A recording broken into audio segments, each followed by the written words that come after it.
On the buck stops here now, the country waited with bated breath to see how the Jammu and Kashmir Assembly would vote on a controversial clemency resolution for Afzal Guru, convicted in the Parliament attack case. In the end, many believe that some smart politics ensured that the vote and the debate never took place at all.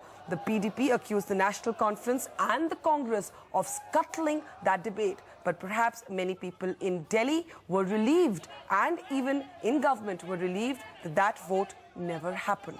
Where does the state go from here? What do we make of the developments in the Assembly today? Joining us tonight, our newsmaker, Jammu and Kashmir Chief Minister Omar Abdullah.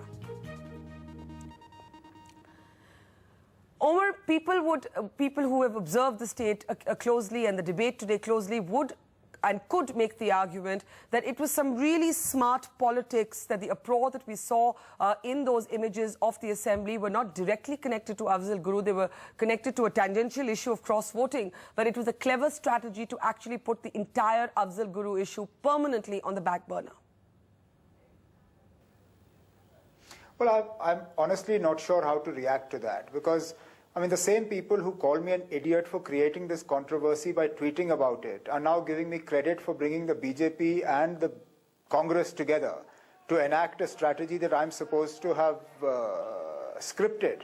Now, I can't be both the idiot and the clever one. Unfortunately, what you saw in the Assembly today was a reflection of the deep divisions between the Congress and the BJP at the national level. The BJP targeted the Congress over this entire issue of cash for votes, and today the Congress targeted the BJP over the issue of cash for cross-voting in the Legislative Council elections. It's as simple as that, and unfortunately in this, the victim was the legislative business that we were supposed to transact today. Right, Omar, but you would know that it's entirely possible, because you're on Twitter, in that irrational world, to be both a clever one and the idiot. But more seriously, are you disappointed that that resolution and that debate never came up, or are you relieved? Honestly, I mean, I would have been just as comfortable if the House had transacted its business and we'd gone ahead with it. It wasn't to be, and that's that, but it's not as if we were shying away from it. But yet, you're saying you're not shying away, but the National Conference left the decision to a conscience vote for its MLAs. Why was that? Because it's a private member's resolution. It's not a government resolution. It's not a government bill. Why should we issue a whip for a private member resolution? A private member resolution should be left to members for them to decide how they wish to vote on it. And since there was never any question of any threat to the stability of the government or anything like that, the party president decided that it would be better to just leave it to the conscience of the voters, to the conscience of the MLAs, to decide which way they wanted to vote on this issue. Omar, when you first tweeted about this issue, you made the point about the hypocrisy of public response, saying that the Tamil Nadu resolution on Rajiv Gandhi's case had never got the kind of criticism that even the mere talk of this resolution in Kashmir got.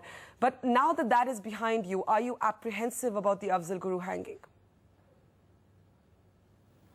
Absolutely, I am. First and foremost, I think my tweet got its answer.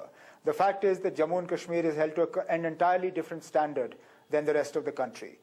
It's all very well to ask for clemency for the assassins of Rajiv Gandhi, and nobody will bat an eyelid for that. It's all very well for the Chief Minister of Punjab to write a letter asking for clemency for Bullar, and nobody will bat an eyelid for that. But if Jammu and Kashmir so much as hints about discussing the possibility of clemency for Afzal Guru, then all hell breaks loose. And that's what you've seen over the last few days. So clearly, Jammu and Kashmir is held to an entirely different standard than other states in this country are. That's just the way it is. But why are you apprehensive about the Afzal Guru hanging? Is it because, in the volatile history of Jammu and Kashmir, everybody still remembers the Maqbool Butt hanging, which was a watershed moment? Is it because you think if Afzal Guru is executed, it could strengthen the hardliners in the state? Or is it because you share the apprehension of those who believe that Afzal Guru does not deserve this punishment?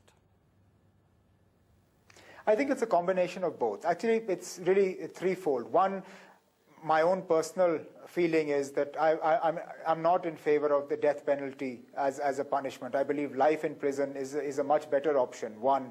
Two, yes, I can't escape from the fact that possibly the first generation of Kashmir's terrorists were born out of the hanging of Maqbool Bhatt. And today things are nowhere near as they were in '84. So I can expect an even stronger reaction to the hanging of Afzal Guru. And thirdly, yes, I do have certain reservations. I mean, I can't quote the Supreme Court judgment word for word, but in effect what they suggested was that it's only the hanging of Afzal Guru that will satisfy the collective conscience of India. I thought hanging a person should satisfy all legal requirements. I don't believe hanging a person should satisfy somebody's conscience. Have you conveyed this apprehension and this concern and this worry to the Home Minister, who was the one who forwarded a file to the President recommending that Afzal Guru be hanged? Government of India is well aware of the concerns that I have, and I'm not the only one to have conveyed these concerns to them. There are any number of people who have made it known to them as to what they believe could be and would be the fallout of Afzal Guru's hanging. And to those who would say that you are being disrespectful, in a sense, to the families of those who were killed in that parliament attack, that in a sense you're emboldening terrorists, every time you think aloud with these apprehensions, you would say what? Absolutely no disrespect intended to anybody. I have all sympathies for the families of those who were killed in this parliament attack. I myself was a member of parliament when parliament came under attack in December of that year. So absolutely no disrespect, but I have a wider question, and that is that while Afzal Guru's hanging will not bring back those who we lost to this attack, there is every possibility that we will lose more lives to the hanging of Afzal Guru. And I cannot escape from my responsibility as Chief Minister of the state by not putting forward these concerns that I have. Tomorrow, if God forbid something happens, I obviously as Chief Minister will do everything possible to ensure that the situation doesn't flare out of control. But it is my responsibility to make those concerns known. Well, you raise an interesting and an important question. We leave our viewers tonight with that question. Thank you, Omar Abdullah, for being our newsmaker tonight. NDTV's cricket app, Android and iPhone, fastest scorecard, special analysis, and much more. Download free. ndtv.com/apps.